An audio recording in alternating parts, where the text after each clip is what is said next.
C'est la suite et la seconde partie des Sartois du Web, toujours en simultané sur Twitch, pour poser toutes les questions que vous voulez à mes différents invités. Juste avant de parler de court-métrage et avec Victor Collot de son projet pour l'année prochaine, place au portrait de cette semaine avec Amélie. Regardez.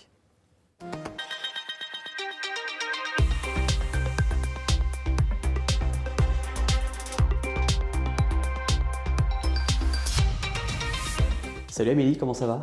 Bonjour Aurélien, ça va et toi ? Ça va très bien, merci de nous accueillir ici. Le bureau d'Amélie, alors c'est quoi exactement ? Qu'est-ce que tu proposes ? Alors le bureau d'Amélie, c'est un cabinet spécialisé dans la gestion de carrière.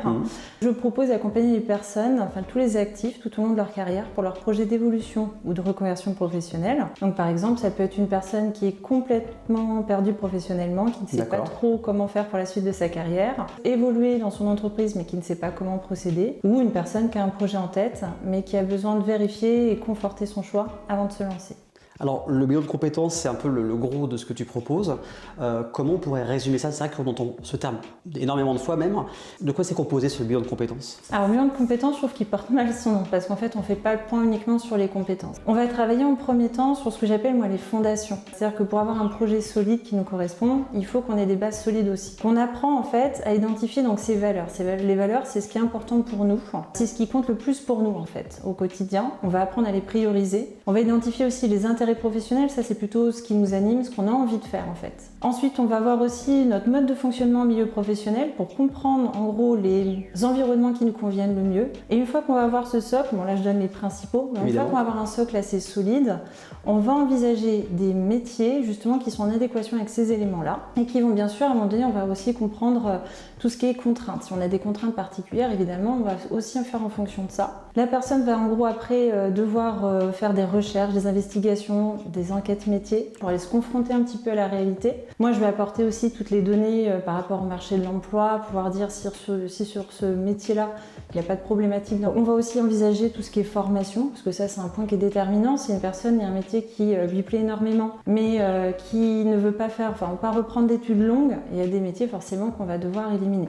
Et les compétences, on y vient à un moment donné, c'est plutôt pour dire voilà, mon projet c'est ça ou ça. D'accord. Et pour ce projet-là, qu'est-ce que je possède déjà ? En fait, moi je m'intéresse aux compétences plutôt pour se dire qu'on peut apporter, on a forcément des compétences. Oui, c'est clair. Qu'on peut transposer en fait à notre nouveau projet. On resterait bloqué en fait autour de la sphère dans laquelle on est déjà, donc ça serait dommage. Et une fois qu'on a tout ça, qu'on a déterminé un ou deux projets, il y a le comment je le mets en place. Parce que l'idée c'est qu'ils partent pas du bilan en disant ok j'ai un projet mais je fais comment ? Oui.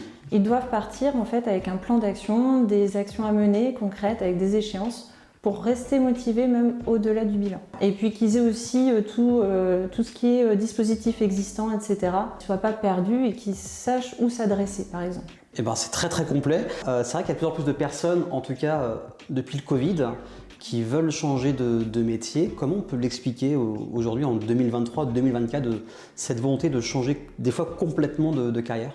Le Covid, on s'est tous posé cette question. Comme on a vu que tout pouvait basculer en fait un petit peu du jour au lendemain, même si normalement on devrait le savoir, mais ça nous a mis un petit rappel, je pense. On s'est posé la question justement de se dire voilà, si demain tout s'arrête, est-ce que c'est vraiment ça que j'aurais voulu faire de ma vie ? Oui. On n'a qu'une seule vie, c'est quand même dommage de passer à côté et je pense que ça on en a pris conscience. Il y a un autre point aussi, c'est qu'on veut aussi maintenant, désormais, on attache beaucoup d'importance à être heureux dans tous les aspects en fait de notre vie. Et notre vie professionnelle, elle prend quand même beaucoup de place, on passe quand même beaucoup de temps au travail. C'est vrai. Si on n'est pas épanoui au travail, en général, ça va forcément affecter, qu'on le veuille ou non, notre vie personnelle. Nous aussi en tant qu'individus, et ça peut aussi avoir des répercussions sur notre état de santé. Et ça, je pense qu'on en a pris conscience. Aujourd'hui, c'est ce que les personnes veulent, j'imagine, cette recherche du bonheur au travail. Il y a d'autres choses que recherchent les personnes qui veulent changer de carrière ? Il y a plusieurs éléments qui ressortent quand même souvent. Les premiers points, c'est on veut de plus en plus exploiter un maximum de ses compétences. On ne veut pas être cantonné à des missions, des activités trop restrictives. En fait, on a envie d'explorer plein de choses. En fait, on a ce besoin, et c'est humain, d'apprendre de nouveau et d'accomplir des petits challenges aussi. Voilà, de sortir un peu de notre zone de confort. On aime ça aussi. Donc il y a souvent ça qui ressort. L'équilibre vie pro, vie perso aussi a pris beaucoup plus de poids par rapport à avant. On est vraiment sur une quête de recherche de temps et de liberté. On ne veut plus. On nous dit voilà, je ne veux plus être complètement figé par rapport à mes contraintes horaires, d'être en situation de stress dès lors où je dois demander une heure parce que je dois aller au médecin ou parce que mes enfants sont malades.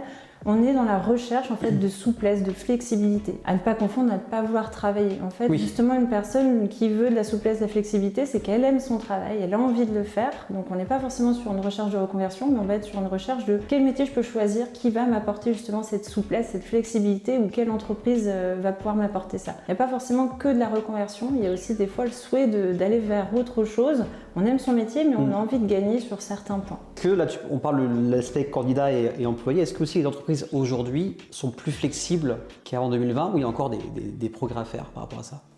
Alors, il y a eu beaucoup de souplesse pendant le Covid. Ouais. Forcément, ils étaient un petit peu obligés. Par contre, c'est vrai qu'on y revient en fait. On voit qu'il y a des entreprises qui gardent le télétravail et on a des entreprises qui, malheureusement, en fait, sont revenues en arrière. D'accord. Il n'y a pas assez de confiance encore. Il y a encore beaucoup de contrôle aussi, hein, malgré voilà, ce qu'on peut dire. Il y a beaucoup de contrôle. Il n'y a pas encore assez de confiance. Donc, on y vient. Il y a des secteurs, par contre, qui sont hyper à l'aise avec ça. D'accord. Et d'autres, voilà, où c'est beaucoup plus compliqué à mettre en œuvre. Que moi je pense que si on accorde plus de flexibilité, le salarié va se sentir mieux en fait, on va lui prouver qu'on a confiance en lui et il va avoir envie de donner plus. Donc moi c'est un petit peu comme ça que je vois les choses. D'accord. Malheureusement voilà, ça va mettre du temps à bouger, mais on y vient. Et si tu avais un super pouvoir, ce serait lequel? Ce que j'aimerais beaucoup moi c'est de pouvoir guérir tous les maux et les maladies. Ok. Si j'avais ce pouvoir-là, ça serait génial. Parce que je pars du principe que quand nous, on est en bonne santé et que nos proches aussi, en fait, tout est possible finalement. Il n'y a rien qui peut nous arrêter. Moi, je pars du principe on est motivé, on a envie de faire quelque chose, on pourra le faire. C'est un peu ma vision de la vie maintenant. Si je suis en bonne santé, je vais pouvoir l'accomplir. Je vais me donner les moyens d'eux, mais je vais pouvoir l'accomplir. Et ici, on parle beaucoup d'Internet, les startups du web. Tu es sur Instagram. Où est-ce qu'on peut te retrouver sur les réseaux? Je suis sur Instagram, donc le bureau d'Amélie 72. Okay. J'ai une page entreprise sur Facebook, donc le bureau d'Amélie. J'ai aussi un compte pro sur Facebook, c'est Amélie OG Pro, simplement. Il y a mon site internet aussi, lebureaudamélie.fr. Bon, en gros, je suis un petit peu partout parce que je trouve que c'est un super outil pour faire parler de soi, gagner en visibilité, mais pas seulement. Je trouve aussi pour donner de l'humain en fait. Derrière le bureau d'Amélie, c'est important, je pense, de savoir qui je suis, ce que je propose, comment je fonctionne. Il y a déjà un lien en fait qui se crée à travers justement cette image-là. Comme ça, quand on vient me voir en rendez-vous découverte, finalement, c'est un petit peu la glace, elle est déjà brisée. Et qu'est-ce qu'on peut trouver comme type de contenu, par exemple, sur Instagram? Qu'est-ce que tu postes? Alors, sur Insta, je peux poster un petit peu tout, mais j'essaie de donner quand même des conseils, des astuces. J'essaie d'expliquer aussi aux personnes qu'elles ne sont pas seules. En fait, souvent, elles ont tendance à penser qu'elles sont les seules à se trouver dans cette situation. Elles se posent beaucoup de questions. Et de leur faire comprendre que non, en fait, beaucoup de personnes sont concernées et beaucoup de personnes se posent les mêmes questions qu'elles. Que moi-même aussi, je suis issue d'un projet de reconversion professionnelle, donc ça aussi, je pense que c'était important. Oui, un certain vécu en fait aussi de ta part. Hein. Tout à fait, voilà, j'ai transmis en fait mon histoire aussi en disant que voilà, c'est possible. Alors d'aujourd'hui, je m'éclate complètement dans ce que je fais, j'adore mon métier. Et si j'avais pas sauté le pas, j'en serais toujours un petit peu dans un métier qui me correspond pas, dans lequel je suis pas heureuse. Donc je leur explique que c'est possible. Et en tout cas, merci beaucoup pour ton accueil, Amélie. Donc pour te contacter, les différents réseaux sociaux, tu es un peu partout, le site. Et puis autre chose pour finir? Si j'ai une petite citation que j'aime beaucoup. D'accord. Choisis un métier que tu aimes et tu n'auras pas travaillé un seul jour de ta vie. Moi, je trouve que ça résume très bien mon activité. Et j'encourage vivement à sauter le pas, au moins se poser la question, venir me voir, en discuter, c'est déjà la première étape. Merci beaucoup. Je t'en prie, Aurélien.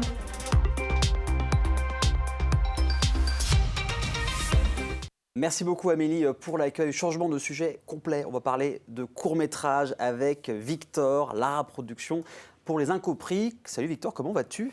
Ça va très bien. Et toi? Ça va très bien. Très heureux de t'avoir. Ici, on parle d'un projet ambitieux.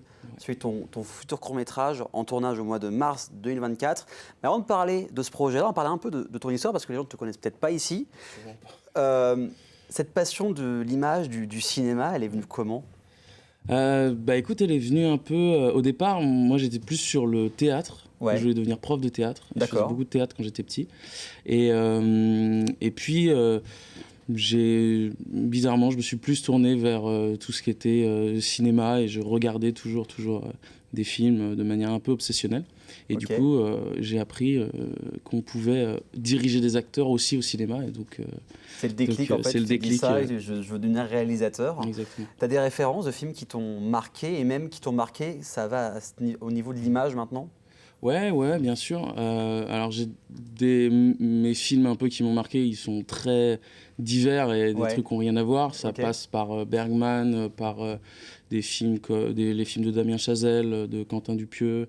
Ok. Ça peut être très très varié. Moi, ce qui m'intéresse, c'est un peu le culot de certains réalisateurs où quand je vois ce qu'ils font, où je me dis je sais pas si j'aurais eu le courage de le faire. Mais c'est ça qui me touche beaucoup dans le cinéma. Surtout Dupieux. Pour oser, on peut dire qu'il sait oser. Sûr, hein. Avec 2 films par an en moyenne, c'est quand même assez impressionnant. Mais si tu es là, c'est pour parler de ton futur court-métrage qui s'appelle Les Incompris, donc tournage au mois de mars. Il y a aussi une cagnotte, ça on en parlera un peu plus tard. Ça parle de quoi ce court-métrage? Alors Les Incompris, ça parle d'une jeune serveuse dans un restaurant gastronomique qui va voir arriver son idole de toujours, qui est Gaspard Ornaut, qui est un très célèbre acteur. D'accord. Et elle va essayer d'aller lui parler pendant cette soirée, mais elle va avoir plusieurs problèmes. Déjà, sa peur face à cette figure intimidante. Ouais. Son manager, Vincent, qui n'est pas du tout d'accord pour qu'elle aille déranger son client le plus célèbre.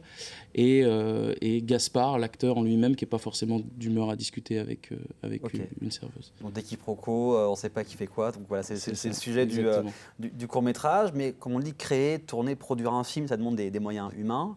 Technique, l'audiovisuel ça coûte cher, hein. C'est sûr. Et il faut des moyens financiers et c'est là où vous pouvez aider Victor pour ce futur projet. Plus que 2 jours pour t'aider. Mais juste avant qu'on parle de tout ça, il y avait une vidéo qui est très sympa. On regarde? Ouais. Eh ben, regardez. Vous avez 1 minute pour parler cinéma? J'ai déjà fait plusieurs courts-métrages. Et le dernier en date, c'est... Lien dans la description du compte Instagram. Mais avec ce nouveau projet, on va passer à l'étape supérieure. Ça s'appelle Les Incompris. Le pitch, un soir dans un restaurant gastronomique, une jeune serveuse sans projet d'avenir est prête à tout pour rencontrer son idole, Gaspard, un célèbre acteur de cinéma. Ça parle des artistes, de leurs peurs, de leurs angoisses, de leurs doutes, tout ça dans un huis clos de 20 minutes, un pur plaisir cinématographique. Eva Guillonnet, Cyril Durel, Naïma Morel, Sébastien Perrier et Arnaud de Grandry sont à l'affiche de ce futur court-métrage. Ce que vous venez de voir, c'est les acteurs qui découvrent le scénario. Et ça, c'est moi, juste avant que les acteurs découvrent le scénario. Putain, j'ai envie de gerber. C'est bon, frère. C'est bon, t'inquiète, c'est bon, c'est fini. Les Incompris est un gros projet qui va demander de l'ambition, de la motivation, du travail et de l'argent. Il n'y a qu'un seul truc qu'on n'a pas. Et oui, il faut financer cette grande aventure dans laquelle on s'est lancé, et pour ça, on a besoin de toi. Alors en échange de multiples contreparties, nous vous proposons de nous rejoindre et de nous aider à faire ce film dans les meilleures conditions possibles. De toute façon, tous les détails du projet sont sur le site du crowdfunding. C'est pas moi qui l'ai fait, hein, c'est un membre de l'équipe Dégage mon cadre. J'espère vous avoir transmis l'enthousiasme qu'a généré ce projet à ses participants et je vous dis à bientôt en festival, en salle et en tournage. Au fait, le crowdfunding il est à 7 000 €. 7 000 €, c'est beaucoup, j'ai pas 7 000 € à mettre dans un projet. Oui, mais si je connaissais des gens qui mettaient 7 000 € dans mon projet, je me ferais pas chier à faire une vidéo. Il est plus calme en plateau. Il est beaucoup plus calme en plateau. Mais il est bon devant la caméra aussi. Hein. Ouais, t'as vu ça? Le théâtre, ça a servi. Donc, j'ai vu dans 2 jours encore pour participer. Ouais. Il reste 1 364 €. Ouais. T'as vu, j'ai bossé le truc, Bravo. hein, j'ai fait le calcul, c'est impressionnant. Donc, tournage en mars. Après, c'est quoi? C'est une tournée des festivals? Ça va être quoi le ça programme va après? être, oui, c'est ça, c'est tourner des festivals, essayer de... le dernier qu'on a fait a tourné un petit peu, mais le but c'est d'abord de faire des festivals un peu locaux, donc Ma Mère sans Mars. Ma Mère sans Mars, on le salue faire, aussi les 24 cours hein, qu'on salue. Exactement. Le diffuser dans les cinémas avec lesquels on est partenaire, les cinéastes, tout ça. Ouais. Et puis après, l'exporter un petit peu dans des festivals parisiens, des festivals un petit peu partout Plus au en niveau France. national après, Ouais, par la suite. c'est ça, exactement. C'est sa lutte.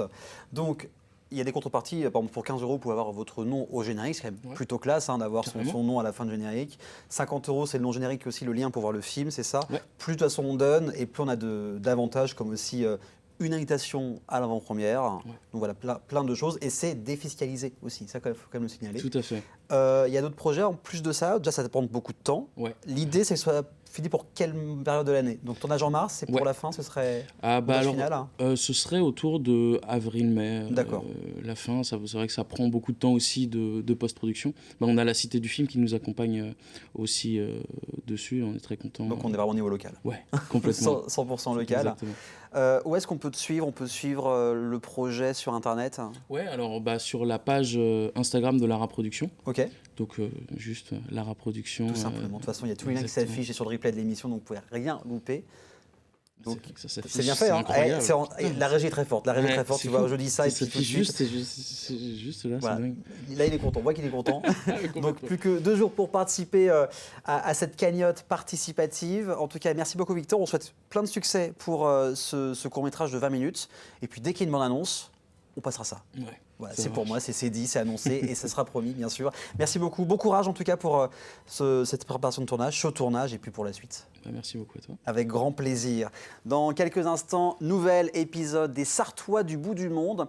On va parler avec Juliette Cécile. Elle est mannequin actrice. Elle est passée de La Ferté-Bernard à Los Angeles. Comment? On en parle dans quelques instants. À tout de suite.